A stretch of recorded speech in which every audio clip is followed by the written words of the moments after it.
The subject is Paul McCartney. The theme is symbolism. The thesis is death. The proposition, coincidence. Hey everybody, Jay Weidner, Reality Check. Thanks for watching. Hit like and subscribe and all that stuff.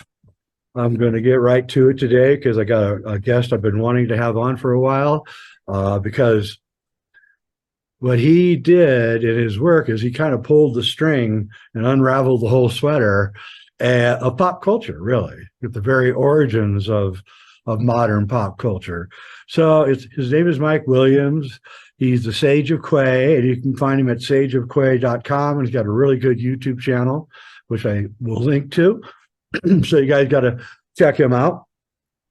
How you doing, Mike? I'm doing well, Jay. Thank you very much for having me on your podcast. Yeah, it's great to have you on. So I'm just going to let you have the floor because I don't really have anything to add that I haven't already said. I'm not, I did not investigate this. I really am kind of to pop film what you are to pop music. I more deconstruct film than I do anything else. But let's just start at the beginning of the famous, incredible band that had two songwriters that were just unbelievable, especially for their age, and they're called the Beatles. And tell us, give us your Beatles narrative. Well, I should probably start by saying that I was a total Beatle fanatic growing up, and at age of 9, I begged my father to take me to the movie theater to go see Yellow Submarine. And my father took my brother and I. My brother's only about 15 months younger than I am. And, I was just a kid and I wasn't expecting an animation. So I remember being disappointed until the very end when the Beatles came out. Right. So it was because of the Beatles that I got into music, and I started writing my own songs and recording and doing all that stuff. And as far as writing music and the such, I've been doing that since the late 1970s, we'll say 1978, 79 or so.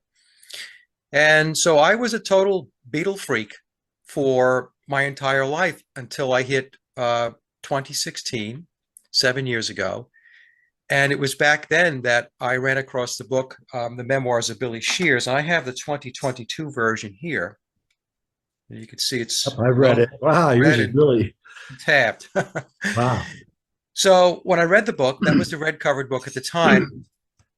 It was released on September 9th of 2009. So that's the triple nines, or if you invert the nines, you get the sixes.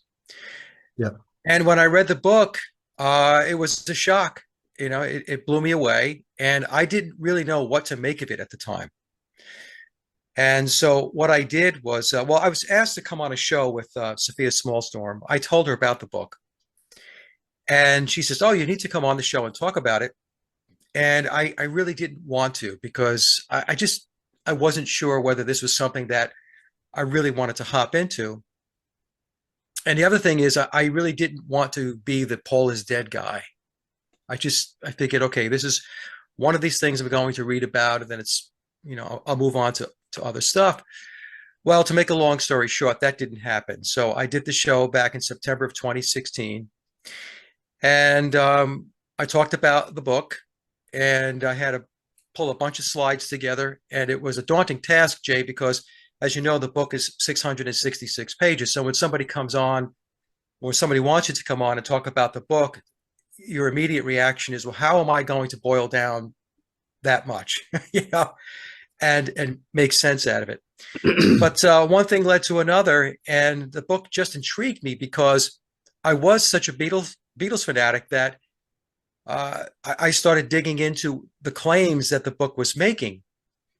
And as I was digging in and researching, what happened was I found that my research was telling me that the book was truthful.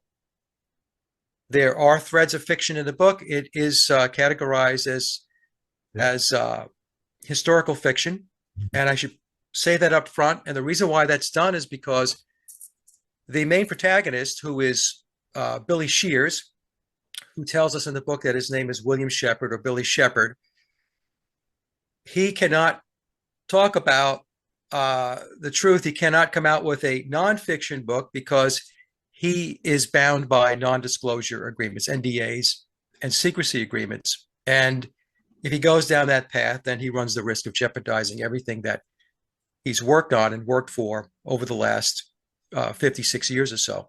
Yep. So that's it. So I just started digging into the book, and over time, what happened was other people were watching my shows, and they got pulled into the research. And over the years, I have about a handful of researchers that I correspond with, that I'm networked into, that are very, very good, very diligent, and they dot the I's and cross the T's. And so we have been working together on and off over the last 7 years or so, putting content out. Most of the content that I put out is mine, but those folks have contributed, and where they have, I will note and give them credit for, their piece of what it is that I presented. Other times, I just have them come on the show and to present their own material, their own thoughts and ideas. So the book tells us that, to net it out, that the Beatles were not organic, that they were a construct of Tavistock, as was the Rolling Stones. And they were created as a social engineering initiative to change the very fabric of our society and our culture.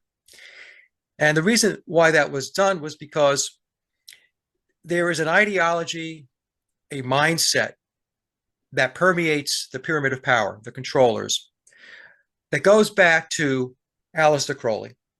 And I guess we could talk about that a little bit later too, where humanity is shackled and oppressed by the current governance that's in place. They would refer to it as the age of Osiris. Others might refer to it as the Piscean age, and so on. But humans are restricted, and we're not in a position to be enlightened or, quote, illuminated.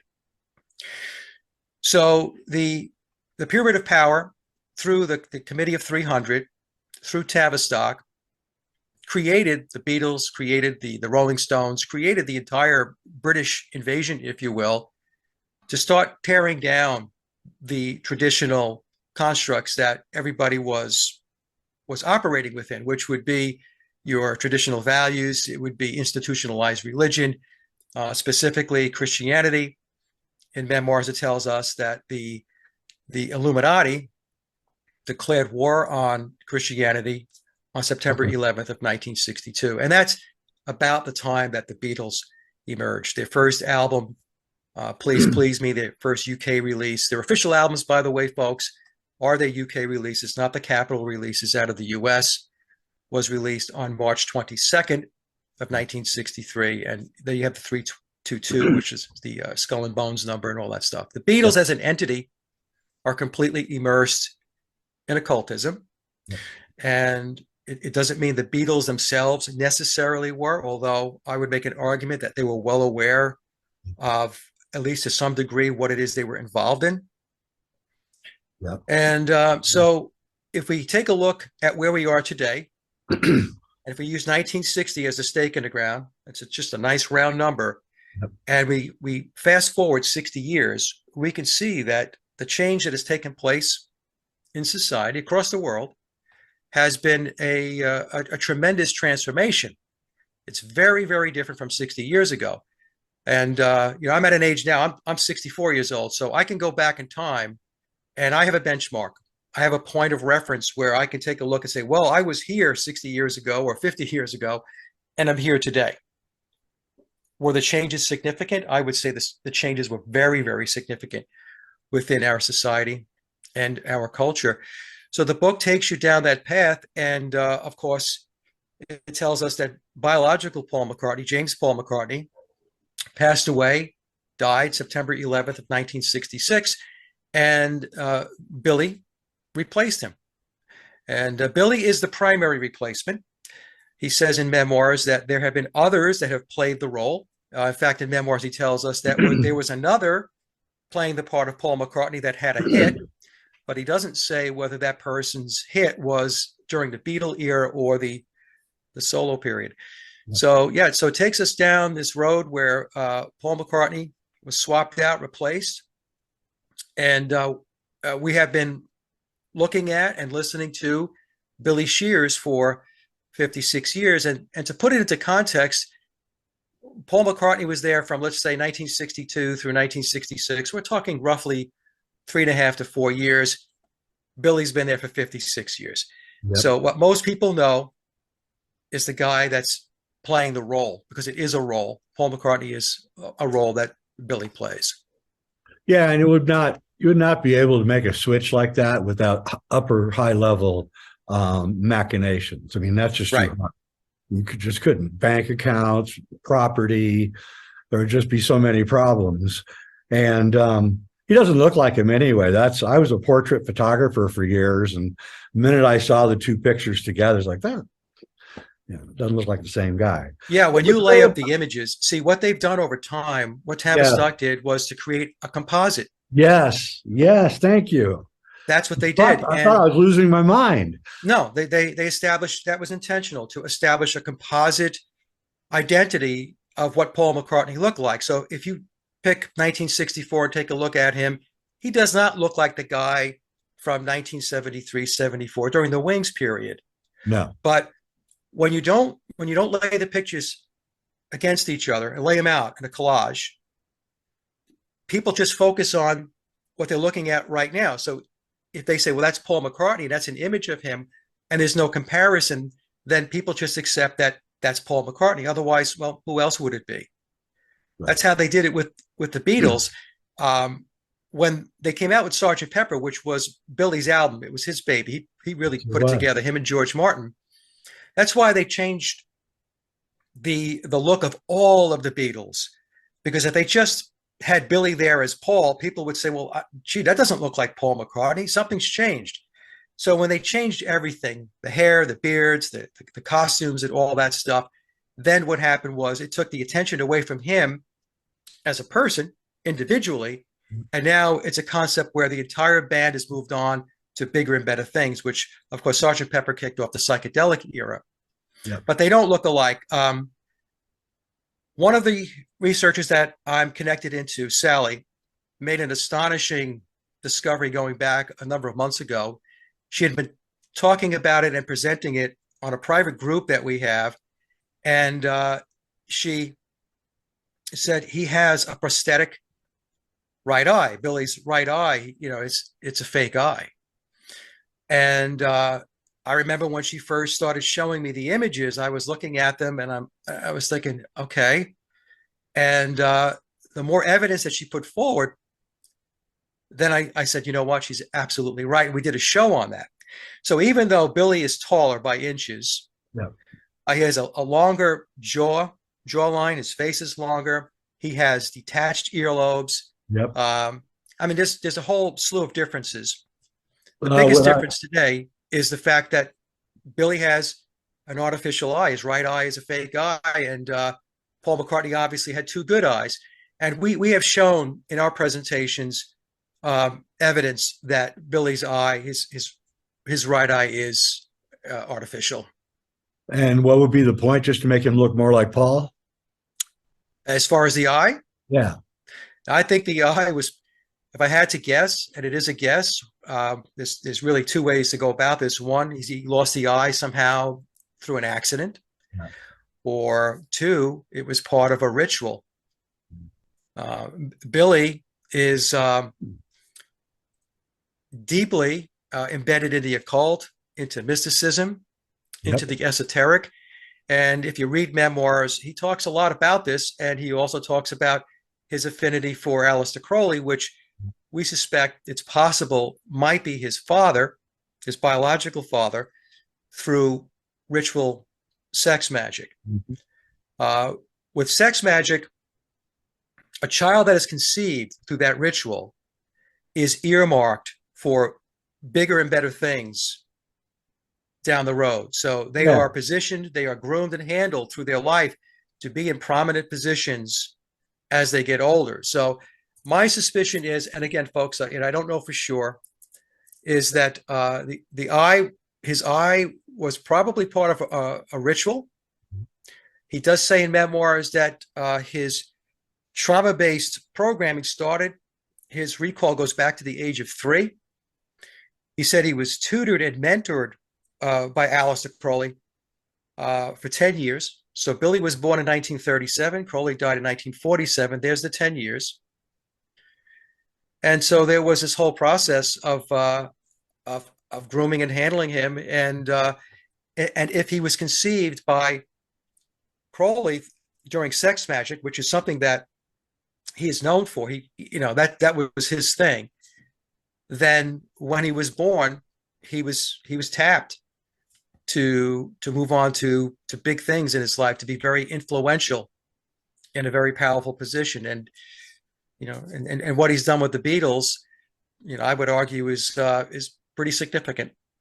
I would say he brought a lot to the table. I'm not a musician, but you can hear the sound change with the Beatles as soon as he joined. Yes. And even with what's that song? Madonna, Lady Madonna. Lady Madonna, yeah. That to me sounds like they put that out as a single, and in my point of view, that's Billy doing his best impression of Paul, so that we got used to the kind of because there is a switch, but so he played that song, and they put it out as a single just to get us ready for the the switcheroo, and let me ask you, what both George and John had violent acts happen to them, and what do you think that was about?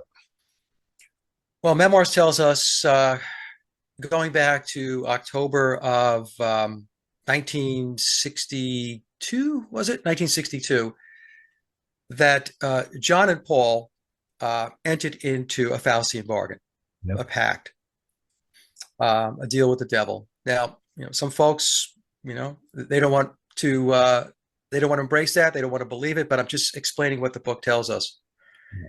And when they entered into that pact, let's say it did happen, then the argument would be that Paul's death was an outcome, was a result of entering into that Faustian bargain. So he would have the fame, he would have a legendary name. It would live on forever, right? Right. And he would be part of one of the most famous, if not the most famous, pop music songwriting teams of all time. And when you're 21, 22 years old, that sounds great. Yep. And so the book says that they entered into this pact, and of course both of them were at an age where, in all likelihood, they really didn't understand what it is that they were doing, what they were entering into, or the consequences of what it is that they did. And so that would lead into Paul's death in 1966. John, of course, died in 1980 when he was 40. And George had that attack at his estate, and he almost died. And in the book, it's called, Billy refers to it as an overkill based upon that Faustian bargain that they entered into.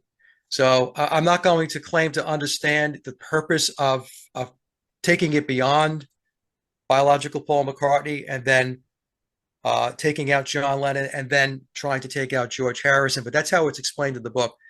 But these Faustian bargains, what Memoirs tells us is, Billy calls it death for success. And so if we look at many of the bands going back in the day, and it still goes on today, but if we take a look at the Rolling Stones, we had Brian Jones. We have Keith Moon of The Who. We have John Bonham of Led Zeppelin. That's right. And we can pick other bands, and it goes on and on and on. So, a lot of people have a hard time getting their heads wrapped around that these pacts, these Faustian bargains actually exist and that they're actually conducted. But based upon my research, Jay, they're real. They're real. They do take place. Yeah. They're real. And we know that, Aleister Crowley let in a demon or an alien. He worked really hard to do it. And it it's supposedly manifested. And then Parsons and L. Ron Hubbard were trying to do the same thing in the Mojave Desert in the 50s, and they openly said that they were trying to create a moonchild that was going to create chaos And then we have what I think is one of the most telling parts of Billy's Back, or the memoirs book, is when he asked Brian Epstein what the point of the Beatles was, and Brian replied, "To destroy religion." Yeah. And that would be the goal of Aleister Crowley. Yeah. So that's because, as I mentioned when we started talking, that Crowley looked at the current age, the Piscean age, the age of Osiris, as a patriarchal system that was oppressive. And he really wanted nothing to do with institutionalized religion or the current construct. It goes back to concepts that were put forth by Theodor Adorno, where Adorno said that the whole system is a fascist system, and people are programmed to operate within a system. So at work, they are producers. At home, they are consumers. And I notice there's a lot of people that will not put Theodor Adorno in a high esteem, but there's a lot of concepts that Adorno spoke about and he presented that, at least from the perspective of philosophically and ideologically, with regard to freeing the human spirit, made sense. It goes back to the human potential movement of the 1960s, of which Willis Harman was part of too. And Willis Harman, who was with Stanford Research Institute, he and Adorno, there's no doubt in my mind, because it's a small club and we're not in it, but they all knew each other and they were all working together. Sure. And Adorno was very instrumental in that philosophy, as well as, I believe, with oversight with regard to the Beatles and their music. I completely agree. And I believe actually he wrote Imagine for John Lennon. I've read his poems and read his writings, and clearly he wrote that song. That is his philosophy completely. And it comes out of the Frankfurt School. A bunch of intellectuals in the 60s came out of that school, and their whole purpose was to rearrange and change culture. I was even influenced by it. One of my favorite writers when I was young, film student, was Krakauer, who was I didn't even know at the time what Frankfurt School was. Yet he was having this huge influence on me as a filmmaker. And now I realize, oh my God, what was I doing? Right. And we didn't know it.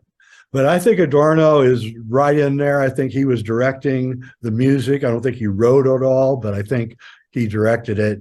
And the purpose is one of the things that these people believe is that you either have a perfect society, or if you don't have a perfect society, your society is screwed up, which everyone is, then you have to create as much chaos within that society so that society crumbles, and then you can reform everything after it crumbles. And we're clearly seeing it crumbling all around us at a record pace. And it all really did start in the 60s. That's what's really interesting, because it also, in the film industry, it started in the 60s. Right in the early 60s, you began seeing things in films that you didn't see before, and an attitude too.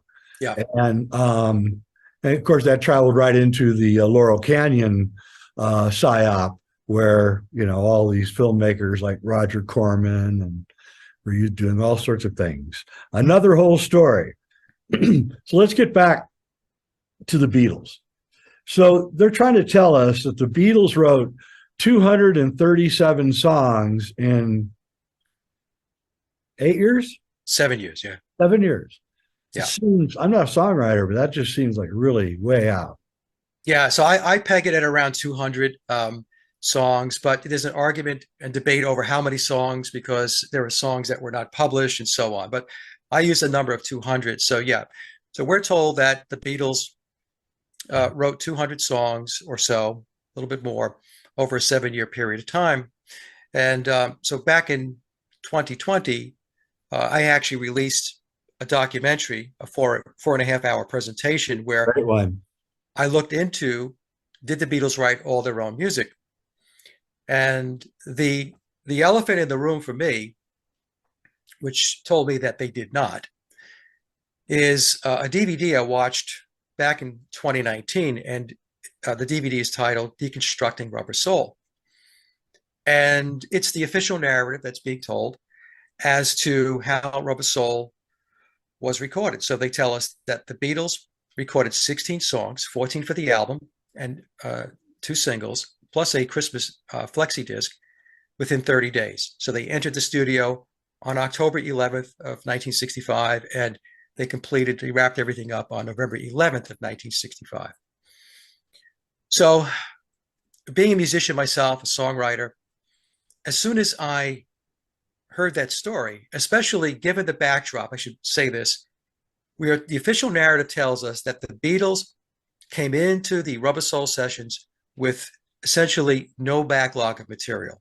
They had really no songs written, so they had to write from scratch. So as I'm watching the DVD, and I've got this background of 16 songs starting from scratch, I said, there's no way. There's just no way that could happen. So, I started digging and I looked into it. And the result is that I concluded that it was not possible. In fact, what really happened was all of the songs were pre-written and pre-recorded, recorded by session players. And for folks who want to understand how the session musicians work, I recommend a couple of DVDs. Watch The Wrecking Crew. That will clearly explain how the 1960s and 1970s music industry worked, along with the DVD titled Muscle Shoals, because they were doing the same thing in Alabama as the Wrecking Crew was doing on the West Coast and also on the East Coast, but more so on the West Coast. And then watch the DVD, the documentary Hired Gun, which explains how the music industry operates from, let's say, 1980 going forward, where session players are still the mainstay of the recordings that you're listening to. So the Beatles had all of the music written, basically backing tracks were done. And by the time they got into the studio on October 11th of 1965, their task was to sing the vocals. Yep. That's it, to get the vocal tracks down. They had 30 days to do that. And it was a struggle because they had to learn the songs and they were taught the songs and they did their thing. John Lennon had said at one time, I think it was in the Rolling Stone magazine, going back to the early 1970s, that the Beatles were craftsmen, which meant they were very good at their craft, what they were trained to do. And they were trained by Tavistock to be able to pull things like that together very quickly. That was their training. So they laid the vocals down, and what George Martin did after the vocals were done was he married the instrumental tracks, which were already pre-recorded by the time the Beatles got into the studio with their completed vocals, and then they were able to release the album.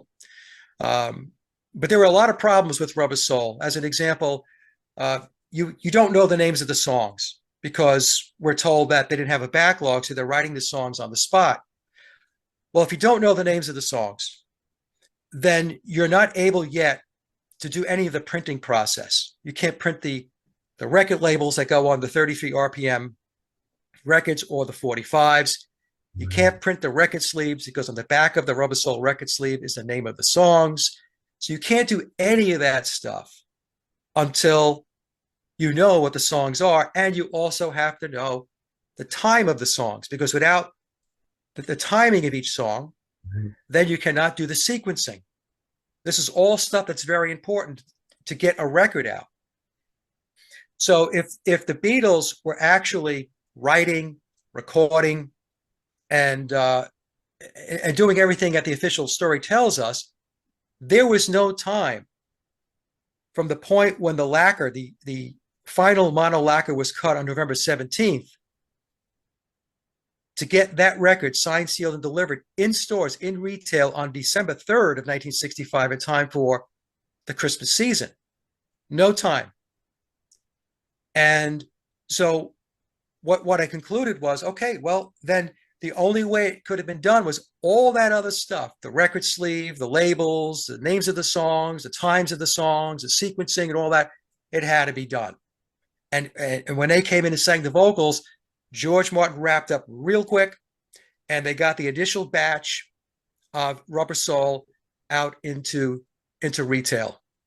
That's how it worked. And then I concluded that if they did it for Rubber Soul, they did it for everything. That was the model. That was the model. And again, folks, watch The Wrecking Crew, watch Muscle Shoals, and watch Hired Gun. Watch those DVDs, and what I'm telling you here will make a lot more sense. Yeah. Or you can watch my presentation. Yeah. Watch your presentation. It's really good. The 4-hour one is riveting. Lots of intricate details. Yeah, The Wrecking Crew is a great film. Yeah. About like 6 or 7 guys in LA, and they played on every album, essentially.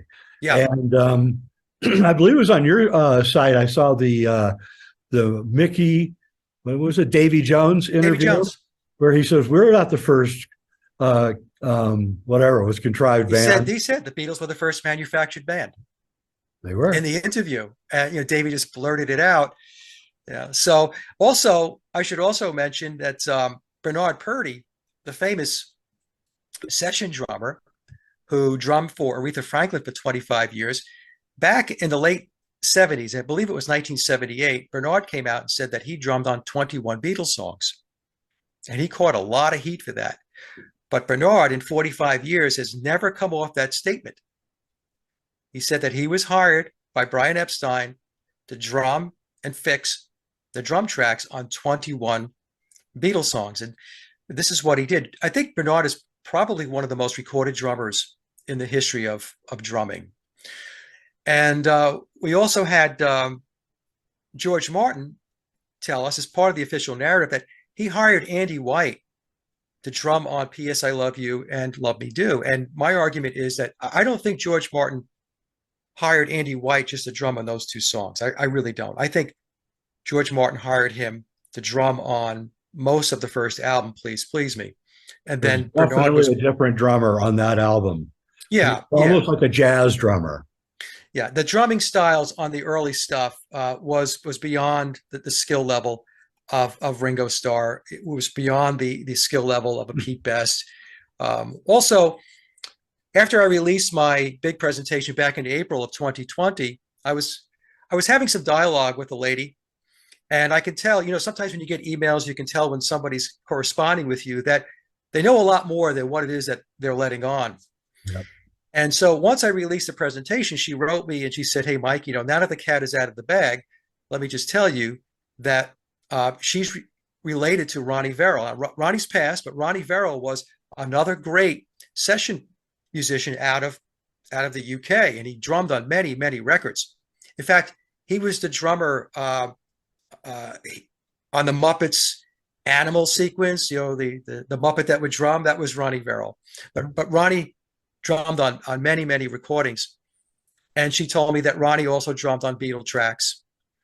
And Bernard Purdie, in a 2004 interview, it was a Red Bull interview, he said that there were 4 drummers on the Beatles songs. And I believe Bernard was talking about the early period, 62 through 66. And he said that Ringo was not one of them. And then the question I get asked is, well, who were the 4 drummers? And I said, well, we know it was Andy White because the official narrative tells us Andy drummed. Bernard's been telling us he drummed on 21 songs for 45 years. And, my contact, my source said that their relative, Ronnie Verrill, drummed on Beatle tracks. And if I had to guess, it could very well be Hal Blaine as the 4th drummer, who was one of the drummers for the Wrecking Crew. From 1967 through 1970, the Beatles themselves wrote more of their own material and played more on the recorded tracks. But even during that period, the Billy period, the Beatles were still using session players and ghostwriters to fill out the content for the albums and the singles. And really, why would you not do it that way? Right. That's right. You wouldn't take a chance. I worked in the corporate world for decades. Me too. No way. everything is pre-planned and pre-done. They just don't do it any other way. And It's cycle time, Jay, right? You and I know this. It's cycle time. yeah. So a producer is not going to waste their time with musicians that don't cut it, right? The skill level's not there. So producers, think of them as a manager, a director of the project or the initiative, and that project or initiative is an album. They're going to bring in people that they know can get the job done.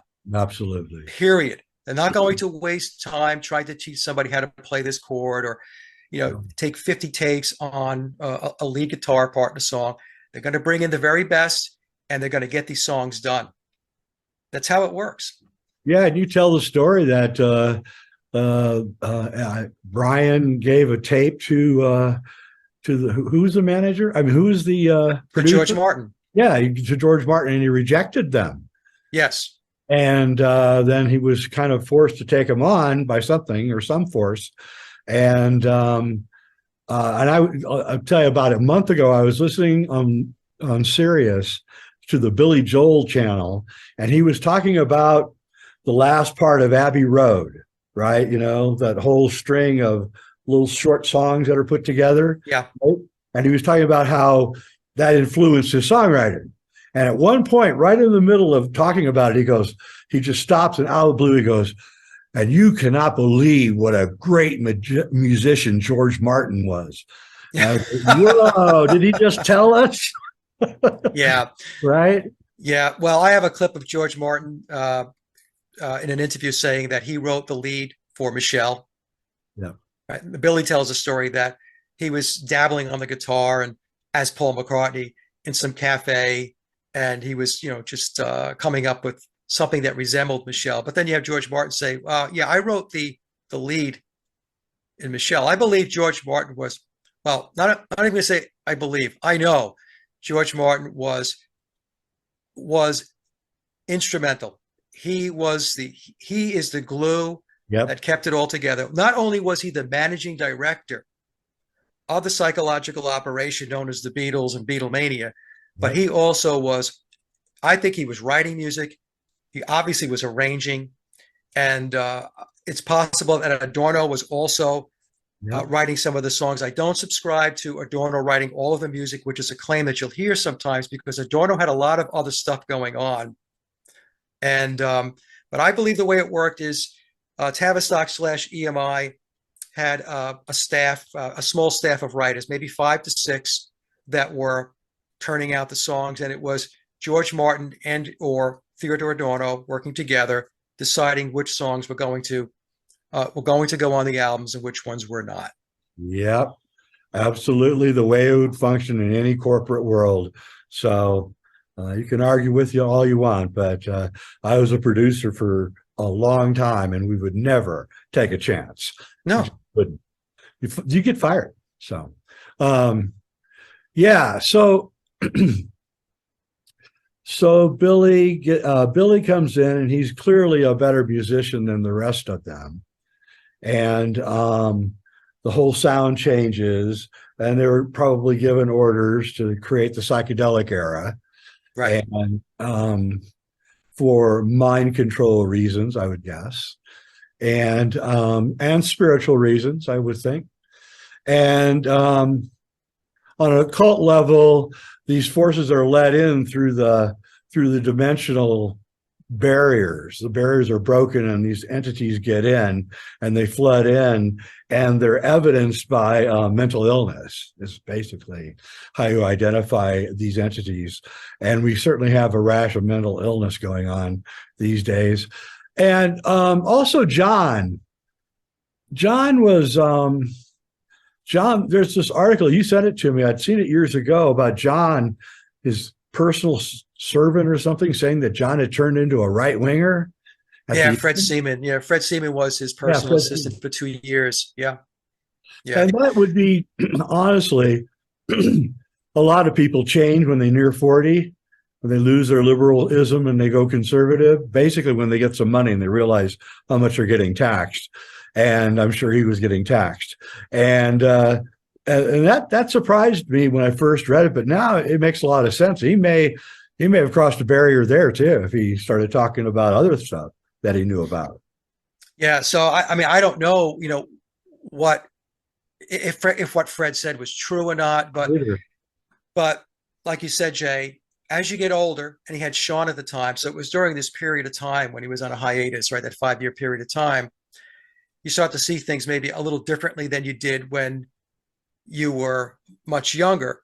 So it's possible that, I mean, I don't know if he was like, he flipped the switch to be a conservative, but he probably had more conservative leanings than he had previously. I mean, Yeah.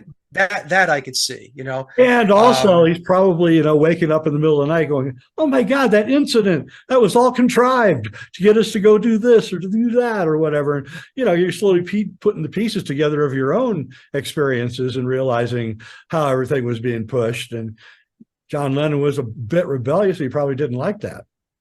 well, in the footnotes in memoirs, it does tell us that John really didn't understand the full scope of what it is that he was involved in. And then when Paul died, biological Paul died, that's when he started to realize that, you know what, this is a lot deeper than I think that maybe I bargained for. Yeah. And so Yoko was his handler. This is what's told to us in the book. And Billy said that he was also a handler, not the primary handler. Yoko was the primary handler, but between Yoko and Billy, they were there to try to contain John because they said that he was a bit of a loose cannon after the point where Paul was taken out. And the book tells us, well, the narrative tells us, the prevailing narrative of the conspiracy says that he died in a car crash. But then in the footnotes of the current version of memoirs, I think going back to last year, it starts to allude to the fact that it was a ritual sacrifice, that perhaps it wasn't a car accident involved at all, that he was just taken out on very early in the morning on September 11th, 1966, as part of a ritual sacrifice. I just want to get this straight. Are you saying that there's other editions of memoirs? Yeah. So we have the 2009 version, and then in 2018, the 9 after 909 version was released. And that was the first version that had the footnotes. The first edition didn't have footnotes. And I correspond with Tom Harriet once in a while. Tom is the author or the encoder of the book. And what I gathered was Billy was wanted things to move along a little quicker. And so to do that, the narrative of the book, because it is categorized as historical fiction, they wanted to put these footnotes in place to basically put more spice into it, more boldness into the statements as to what was really going on. And then there was a release of the book, updated again in 2021, Really? and then 2022. Now, the 2021 and 2022 version have more information in it. But if you have the 2018 version, the 9 after 909 version, it's pretty much there. But some additional information has been added, especially with regard to the footnotes. So yeah, there's been multiple updates. Okay, so tell us, why did Billy write the books? It's clearly got his picture on it, and clearly he wrote it, or parts of it. Because nobody knows who he is, right? So there's a chapter 65 in the book is titled, let me see, I've got it right here, Know the Difference. So in that chapter, it's the second to last chapter, he tells us that everybody knows me as this person that I'm playing the role of, who passed away 56 years ago. That's not me. Everybody thinks the guy that passed away wrote all these songs. That's not him. That was me. So before he heads out, because his runway is getting shorter, he's 86 years old. He was born in 1937. We suspect his birthday is either September 9th or September 11th. That he wants people to know who he is. He wants to go out, not as so much as Paul McCartney, the persona, the public persona, but he wants more and more people to know who he is as a person, who he really is. But it's a tough nut to crack, because after 56 years of deception, it's going to be a little difficult to get any number of people, forget about a critical mass, to really latch on to the whole story. Yeah, and I'm not really interested in how many people believe it. I'm more interested in what it reveals Yeah. about what they're doing and how it works and I wanted to ask you just kind of a side question. What do you think of Dylan? Well, back in the early 2000s, he was on 60 Minutes with Ed Bradley. And in that interview, he said he made a deal with the chief commander. And then Ed Bradley asked him, well, chief commander, who's that? And so Dylan was saying, well, he's the chief commander in this world and the next world. I'm That paraphrasing. runs this world and the other world, or something Right, like that. right. And so it's interesting because in that interview, Ed Bradley asked him if he can write these songs today. And Dylan says, no, I can't do that anymore. And basically saying there was a time and a place, there was a moment when I was able to do this stuff. Also, there's a documentary, I forgot the name of it, that's on Amazon. It's a couple hours long, where people who knew Dylan said that originally when he was playing these local clubs in the early 1960s and so on, he wasn't a great guitar player. He couldn't play harmonica. And then they said they believe he went off to the Crossroads, which is the Faustian bargain. And he comes back and he's writing all these lyrics. He's got all these songs. He could play the harmonica. And so, it's another one of these examples you could put out there and say, well, this guy went from not having all of this talent and skill to all of a sudden he's this prolific, very deep, insightful, introspective songwriter. How did that happen? But in the Rolling Stone magazine I mentioned earlier in the 1970s, I believe it was Rolling Stone. If not, it might have been the Playboy interview in 1980, but I think it was Rolling Stone. Lennon called Dylan a myth. Yep. He said the Beatles myth, the Dylan myth, so the McCartney myth. So, I mean, John was kind of on a roll at one point where he was just pointing it out that this stuff is not real. Yeah, he was. It's illusionary. Yeah, it is curious. Dylan did complain in one interview, like around 1975. He said, "My muse left me a few years ago," and it clearly he had studio musicians with him playing behind him, and he even admits it. So it's not even Yep. And also, I don't know. There's something about his singing, especially with Nashville Skyline. There's some like weird change that happened right there. They say he got in a motorcycle accident. Right. Yeah, but something happened at that time period, 68, 69, with him. And I don't know what it was, but I'm not even sure that the guy playing Dylan is Dylan anymore.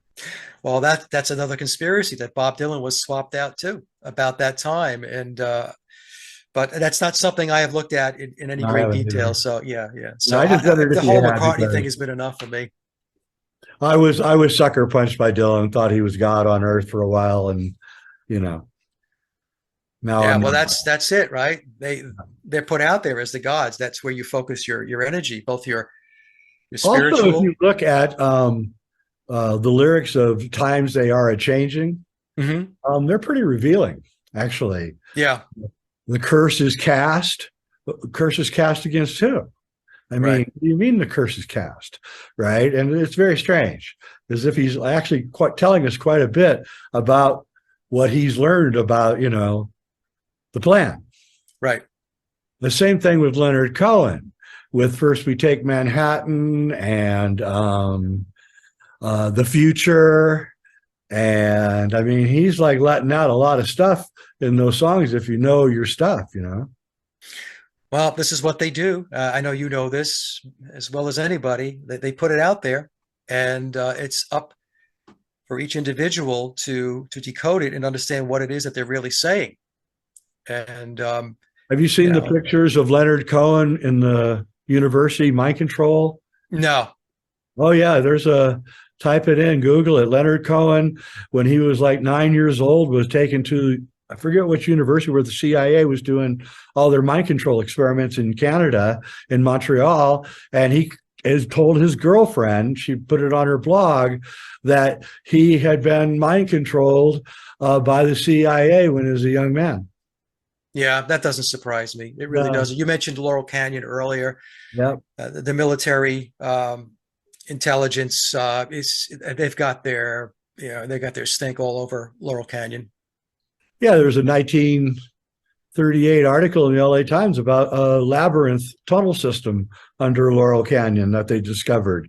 And then all the houses got strategically built. I used to live in that area, and like Merv Griffin took this place. Oh, that was just one of the openings are. And there was even a tunnel between Jack Nicholson's house and Marlon Brando's house. Is that right? Yeah, Marlon Brando died and Jack got the house. And then he burned it down. He made a deal with the LA Fire Department to do a test burn.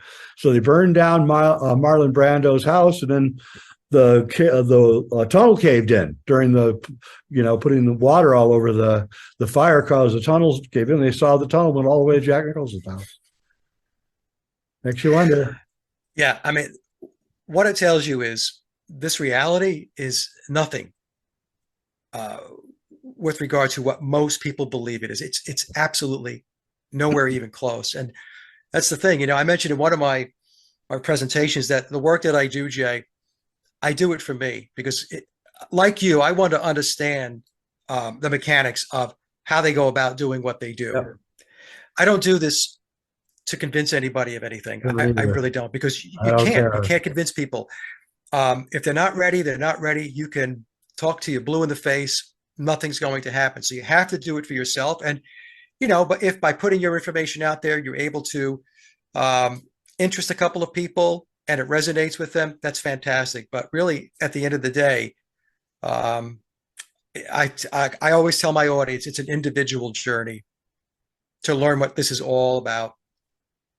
Yeah. And, you have to look at the right artist and figure out, what they're saying, because not all of them are as high up the pyramid as others. And so the right artist will tell you a lot more if you read between the lines. And people like David Bowie and even Prince were getting very close to saying things that were, troublesome to some people. And then they both kind of vanished.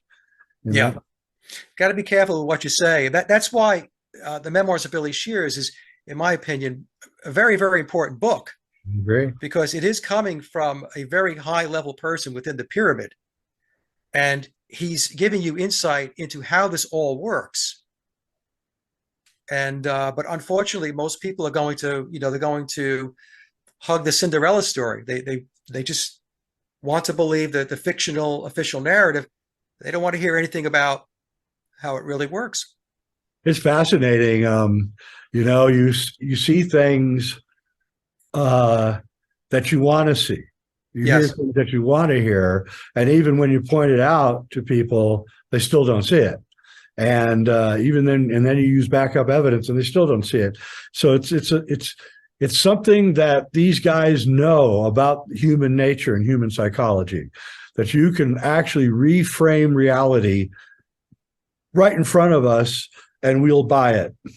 And they do it all the time. It's the more that I examine and drill down into events of the past, the more I realize, a lot of them just weren't real. They were not real at all. They were staged events.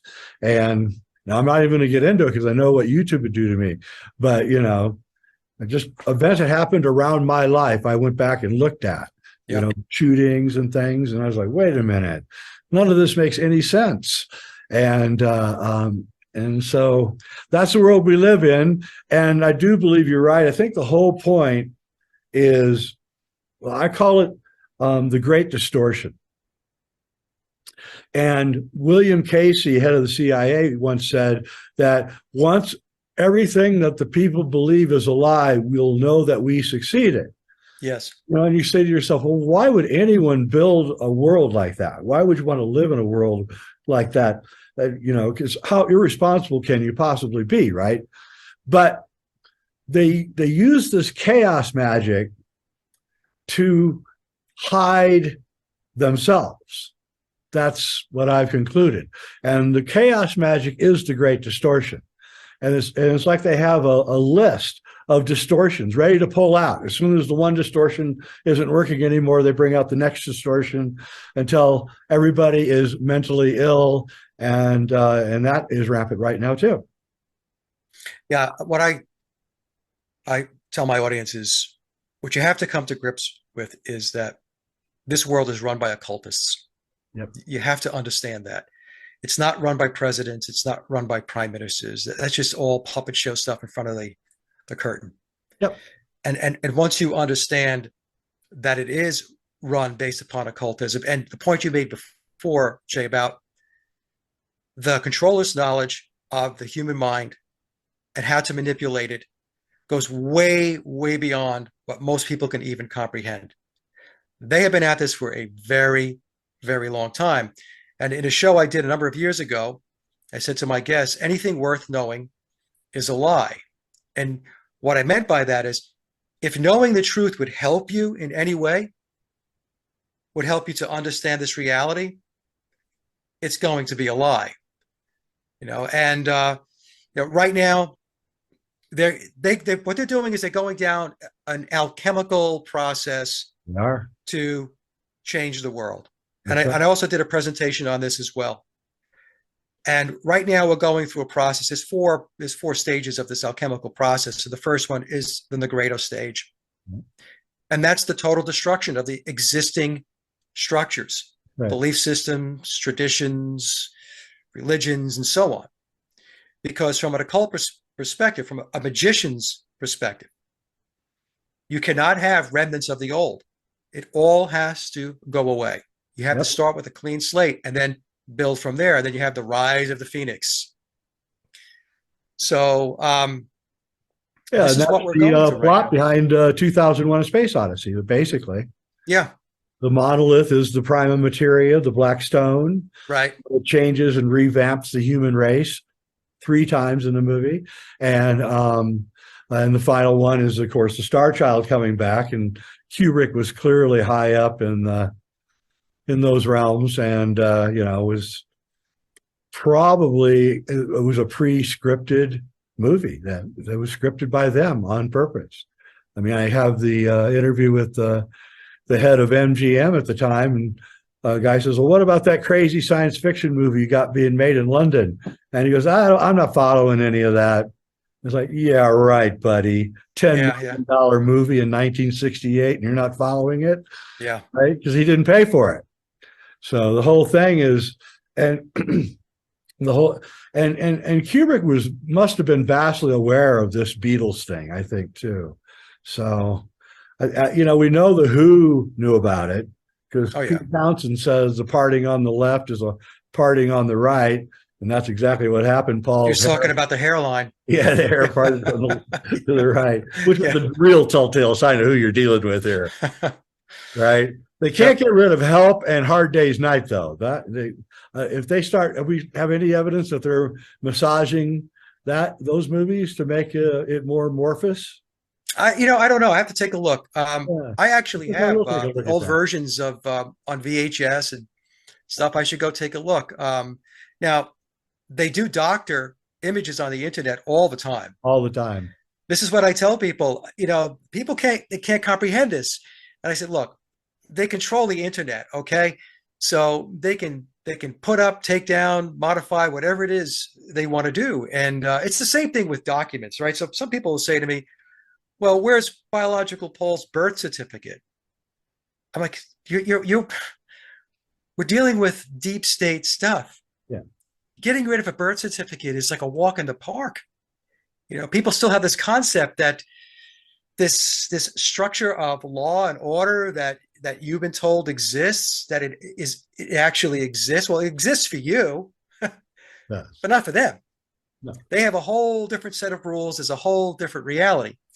But they do a lot of doctoring, and I see it all the time. I see pictures of biological Paul McCartney where all of a sudden his chin's grown a little longer. Yes. His eyes have changed up a little bit. So they do it all the time. Yeah, right before I watched the the rooftop concert that they did Yeah. at the end of Let It Be, or I think Let It Be.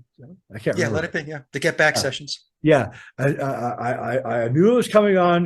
I think it was YouTube or wherever, and I said, okay. As a film director, you're dealing with a guy who's about 6'4", where the original Paul was about 5'11", 6'3". What would you do? And I wrote down. I said, well, I would separate John and George. I would put Paul to the one side, and then I would shoot a camera straight up at him so that would reduce his the height that he had, Right. and then I turned it on, and it was exactly what they did. I was like, oh my god, it was exactly Yeah, how. exactly. So in the old days, it used to be Paul and George at the same microphone Yep. and John to the side. And then with the Get Back sessions, the rooftop, they separated, they spread them all out. And they did exactly what you said, Jay. Yep. And also, when you watch the Get Back rooftop scene, take a look at how Billy plays bass. Notice his Yeah. stance. It's very, very different than how you see Biological Paul when he Yep. played going back into the early 1960s. Paul was much more animated. His bass is Paul hopping up and never. down, and Yeah, the original Paul never looked at his playing. He could just play yes, he without. played. But the Billy, he had to look. He had to look, Someone has to look. and in all fairness to Billy, the reason why he looks, I think there's two reasons. One is because he's naturally right-handed. So he had to teach himself how to play left-handed bass. And for those That out must have there been that think hard. it's impossible, it's not impossible. There are Beatle tribute bands where the bassist is naturally right-handed, and they taught themselves to play left-handed. I think the Fab Four is one of those bands. The other reason why I think Billy looks to his left when he's playing is because he's blind in his right eye. Okay. So, right. So so when he's playing, he has to, he can't see out of his right eye. So he has to look this way in order to make sure he's where he's supposed to be on the fingerboard, on the fretboard. So that's something that, I determined once Sally came on and talked about the fact that he has a prosthetic eye. But again, going back to the first reason, he's naturally right-handed. So if he's going to play left-handed, there's going to be a natural tendency to look to make sure you're playing the notes and you're where you're supposed to be on the neck. Yeah, and there's the famous film where he's at the Maharishi and he's playing six-string guitar, right-handed. He intentionally flipped that. He did that intentionally in order to play with the whole Paul is Dead crew, right? The people out there looking for clues. He knew that was flipped.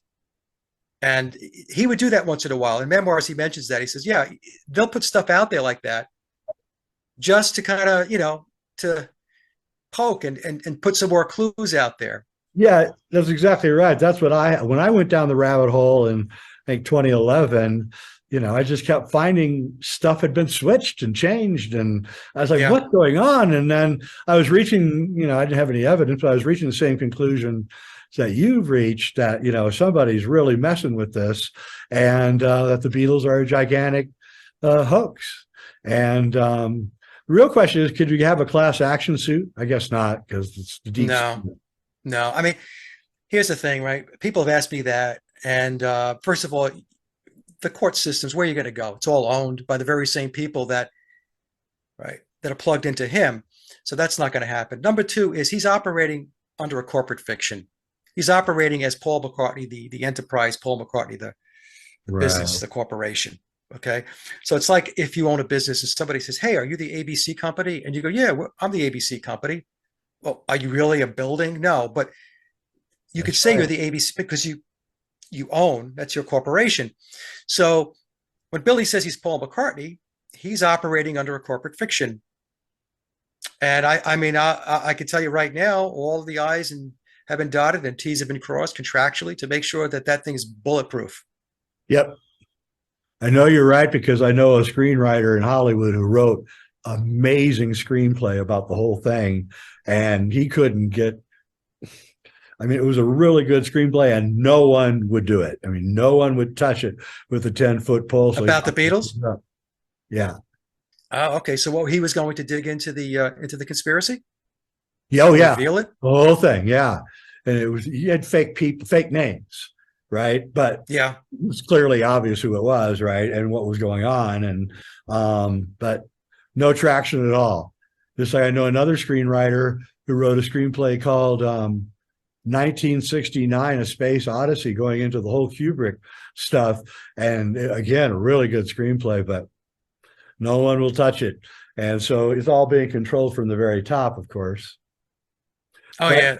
Yep. yeah, Well, the Beatles, the moon landing, all that stuff, that's very, very, very important it all started at the same time. to their narrative. Yeah. Yeah, I mean, that's what's so amazing. It's like somebody in 1961 went, hey, you know what? We can like change reality, right? Yep. And we'll get the best people and and we'll do it that way. And I think that's exactly what's going on even to this day. And they did. That's the thing. It goes back to what I was saying before. If we put 1960 as a stake in the ground, move Yep. forward 60 years, the amount of changes taking place worldwide is monumental. And let's not forget these occult groups were I have books, alchemical books going back 400 years. They were using plants that had dimethyltryptamine in them. They were using mold off of rye, which is LSD, and they were using them in their rituals. I've got the rituals that they're using them, and I'm talking in like 1600 they were doing Yeah. that, right? Yeah. So this group worked its way up into the power grid through Crowley, and then they spread their chaos, magic, hallucinogen religion. And that's what they're doing. They're trying to create a new religion to replace the old religions, all of them, I think. Yeah. Or those old religions have to start taking the hallucinogens. Well, we could see, they want to replace the old religions. That's what I think. They just want to get rid of it because it's in their way. Yeah. They can't have all these divergent belief systems No. as roadblocks to where they want to go. So the way to do it is to break it down. Just break it down. Get it to the point where it doesn't have the hold on people like it used to. Now, some people are never going to let go of it, but their plan is to move forward with a lot less people. I'll say it that way so that this doesn't get bounced off of YouTube. So there's going to be a process in place that I brought the Georgia Guidestones to the world a long time ago, and we know all about that. And yeah, that's their plan. Their plan is to drive down and then have a more manageable population. But there's a lot of arguing right now among the elites that they actually need a big population. So or they can't go forward with they're trying to move into a type 2 civilization. That's their plan. We're going to type 3 or a type 1, and they want us to move into a type 2, which is a high-tech, worldwide connected civilization where they manage everything through AI, and they want us to comply with it, and that's where we're at. Yeah. But eventually, and I'm not talking about 10 years from now, 20 years from now, they think in terms of not just decades, but hundreds of years. So they might say centuries from now, this is our plan. This is where we plan to be. And this is unfathomable to most people. How do you think in terms of how do you plan and strategize centuries out? But, when you've got, when you have all of this stuff tied together with bloodlines and systems of education that we're never going to be privy to, that's how they keep it all together, and but I like to think, Jay, that we're giving them a little bit of of a run for their money. Shows like this and others out there that are trying to expose what's really going on, so all we can do you're right, is because about 9 months ago I put out my film about the Zapruder film, and which was pretty radical view of the Zapruder film. And but I finally found a clear version of it so I could actually describe what was happening. And I thought to myself, well, I wonder what's going to happen now, right? You know, not that many people watching, maybe 6,000 people, something like that. Within 2 weeks, Oliver Stone was on Joe Rogan for, I think, 3 hours talking about his film, and because I really criticized his film in my expose. And then I said, okay, now we're going to head into the whatever year it is of the death, November 22nd, another occult day, by the way. Yeah. And then, you know, even Tucker and everybody's going on about, oh, the CIA did it, the CIA did it. And I thought, well, that is amazing. They're doing a limited hangout right in front of me. Yeah. Yeah. Yeah. A little too much too late, Tucker. I saw that too. Yeah, I thought so too. Yeah. A little too late. But you know, we are making are having an effect, because I see the effect. And you've done really good scholarship. That's what I like about you. You're strictly business.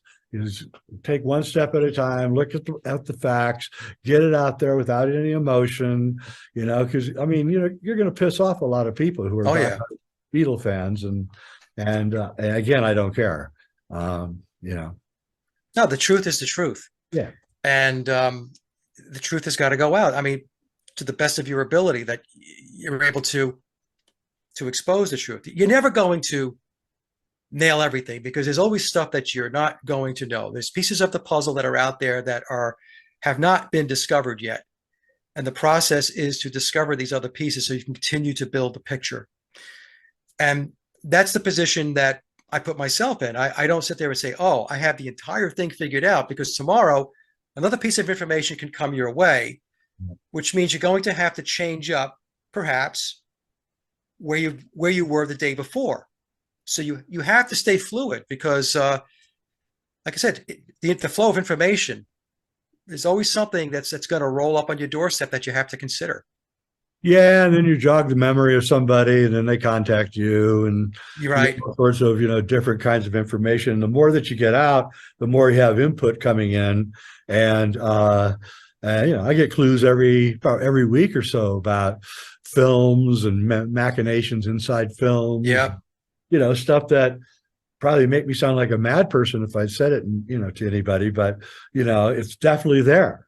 That's all I can say. There's definitely all sorts of stuff going on in showbiz that is, well, they're not hiding it anymore. The Grammys had a satanic performance the other night, so No, they don't hide it at all anymore. no.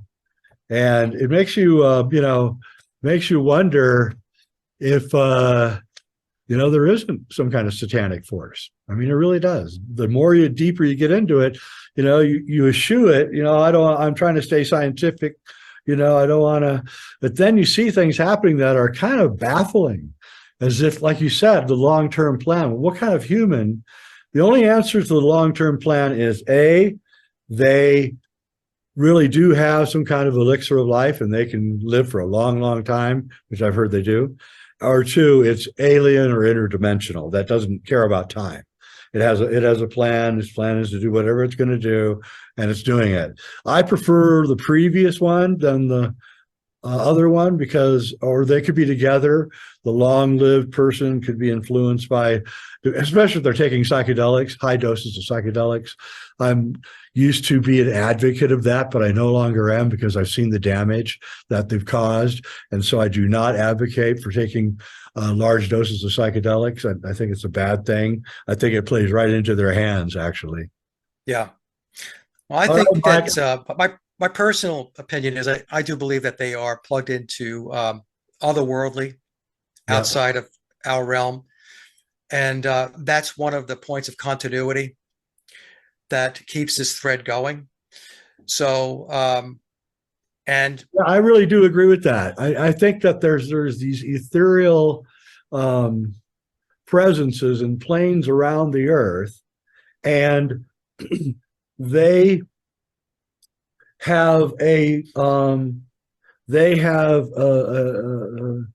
investment in keeping the earth a certain way, and they view us as kind of like a nuisance, and they manifest here and they try to change our spiritual ways. Jacques Vallée talks about that in his books, about these interdimensional beings that change our religions, and there's a lot to it.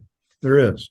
There is a lot. In fact, a previous show I did with a friend of mine, Billy Watson, I said that it's like a mind parasite or pathogen that commandeers the minds of so many people, especially those that are in power, because what's going on, how they think, the things that they do, it doesn't emanate from the human soul or the human spirit, Jay. So there's something alien to them, to the way they think, to the way they behave. That's my thought.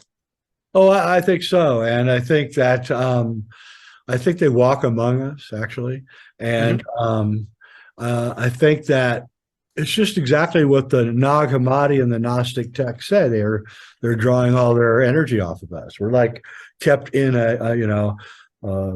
in a hospital bed, just on life, preserve. Well, they draw all our energy off, but they don't want to kill us because they still need that energy. And so that's what the great distortion is. It's just keeping you in a stupor while your energy is being stolen from you. Yeah. And a lot of that energy is a result of people living in fear. Yep. I wanted to tell you, my wife actually went to go see the Beatles. I don't know when they went to Baltimore, 65, 66. And she was paid $5 to scream. She was probably cute as a button, 16 years old or whatever. And she was given $5, which was worth a lot of money in those days. And she screamed for the whole time. And then I was thinking, okay, it's a good gag and everything. But if the Beatles really were not that good musicians, it's possible that they were paying off these girls to scream, because she said she could not hear the music. It was so loud in there that all she could hear was a drum or something, but nothing. She could not hear the music. So it is possible they're paying those girls to scream just to cover up the bad musicianship. Well, in memoirs, it says that in the beginning, that's exactly what they did. They paid for the girls to scream and carry on, and then they knew that human behavior, that others would mirror that behavior and not get paid. They would do it for free, and that's what happened. So that's how they started, by having to set it up, and then they knew that the way humans behave. Yep.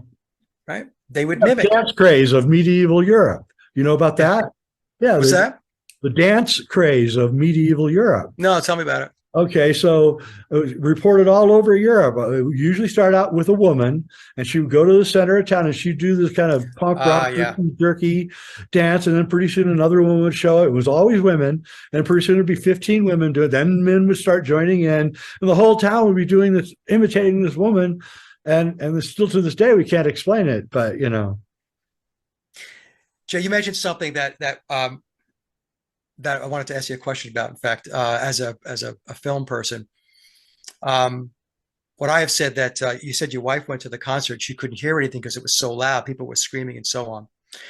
Yet, when we get these videos of the Beatles playing in 1964, 65, playing live, we get sound that's very articulated. There's a differentiation between the guitars, George's guitar, John's guitar, the bass, and so on, the vocals. And as a musician, my argument was, well, back in the day, they only had two-track recorders. That's number one. And to play in those types of settings, and many times the vocals were going through the PA systems, especially when they were in baseball stadiums like Shea Stadium in New York, that to get that type of recording is impossible. So what they did, and actually I was told this by a friend of mine who is a professional sound engineer. He's been in the business for decades. This is Mike. All of this post-production takes place afterward. So all this work goes to get the audio all cleaned up. They'll put a completely different track to the performance and so on. And then it's married. And then I'm oversimplifying this, folks, by the way. Okay, I'm just telling you how this goes. And then it's sent out for public consumption. And that's the other thing that people don't understand, that there's this whole post-production piece of this thing. There's this machine behind the entertainment, right? Absolutely. Oh yeah, definitely that they overdubbed the Shea Stadium stuff and everything. There's no way, you know. Yeah, I also yeah. watched the documentary on Shea Stadium. Watch how it's cut.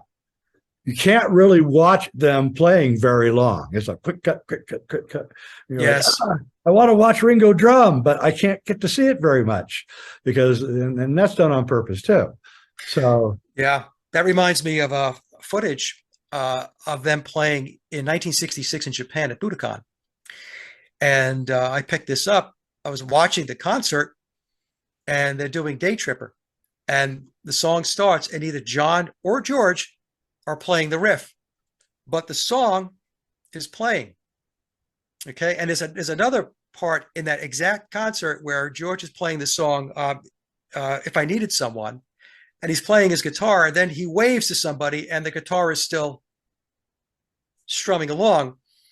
And I'll be danged. yeah. So I was So they had the music pre-recorded like ELO did, and well, it was either a backing track or back in the day, I had another person come forth. I know said that there are backstage, offstage musicians that the audience cannot see who are playing the music.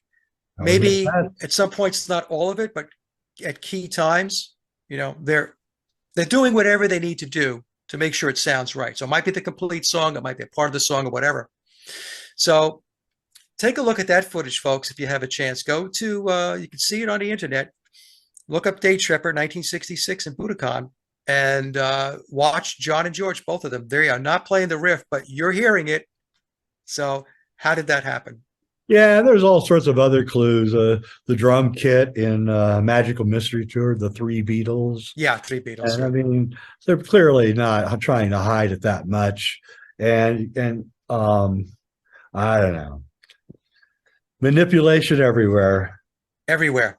Hey, Mike, I really appreciate you coming on.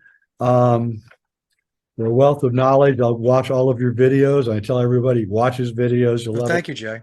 Especially the 4 hour Beatles one, because I mean, you really ace it for them not being able to have the talent to write their music or the age to have enough experiences. I mean, you have to live to be a certain age before you can be a good writer. And, you know, a lot of people that are young go force experiences on themselves so they can write, but they still were too young, 21, 22. I don't know. Yeah, yeah, and you have to understand the background of the deep state. You have to understand the Committee of 300, of Tavistock, Stanford Research Institute. You have to understand who Theodore Adorno was, Willis Harman, and I cover all that.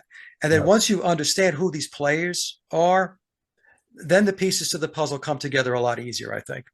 That's right, and they're not that many players. Once you No. start, if you make a list of them, you're not going to hit over 200 players that are obviously the members of this thing, and there's like a culture brigade, and you know, and they own all the studios, and they run the whole thing. That's what happens. Yeah. Things handed down from, you know, it's not as overt. It's more like, why don't you do some films on a certain subject? Right? They suggest it, right? Then all of a sudden you see all these films coming out that address a certain mind control subject that they want you to do. And that's how they do it. So it's never overt. That's the thing. They keep it the other way. Right. All right. Mike Williams, you are a wealth of knowledge. Sage of Quay, sageofquay.com. Check out his YouTube. It's really good. Oh, I want to add, Mark Stacer is not John Lennon, right? No. Okay. I He has apologize. completely different ears. Huh?